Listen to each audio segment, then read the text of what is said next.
Shoshilinch xabar. Assalomu alaykum aziz tomoshabinlar, kanalimizda yangi bo'lsangiz obuna bo'lishni unutmang. Ushbu xabar barcha fuqarolarga tezda yetib borishi uchun video ostiga like bosing. Like bosgan qo'lingiz dard ko'rmasin. 21-dekabr kuni kutilayotgan ob-havo ma'lumotlari e'lon qilindi. Unga ko'ra Qoraqalpog'iston Respublikasi, Xorazm viloyatida havo o'zgaruvchan bo'ladi. Ba'zi joylarda biroz qor yog'ib tuman tushishi kutilmoqda. Kechasi 0.5 daraja sovuq, kunduz kuni 2 darajalik bo'ladi. Buxoro va Navoiy viloyatida havo o'zgaruvchan bo'ladi. Ba'zi joylarda biroz qor yog'ib tuman tushishi kutilmoqda. Kechasi 0.5 daraja sovuq, kunduz kuni 0.5 darajalik bo'ladi. Toshkent, Samarqand, Sirdaryo va Jizzax viloyatlarida havo o'zgaruvchan bo'ladi. Ba'zi joylarda qor yog'ib tuman tushishi kutilmoqda.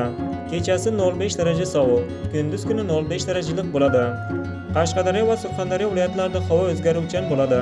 Ba'zi joylarda yog'ingarchilik qorga aylanishi kutilmoqda. Kechasi 3 daraja sovuq, kunduz kuni 0.5 darajalik bo'ladi. Andijon, Namangan, Farg'ona viloyatlarida havo o'zgaruvchan bo'ladi. Ayrim joylarda yomg'ir va qor yog'ishi kutilmoqda. Kechasi 2 daraja sovuq, kunduz kuni 0.5 darajalik bo'ladi. Respublikaning tog'oldi hududlarida havo o'zgaruvchan bo'ladi. Vaqti-vaqti bilan qor yog'ib, ba'zi joylarga tuman tushishi kutilmoqda. Yo'llarda yaxmalak kuzatiladi. O'zingiz va oilangizni asrang.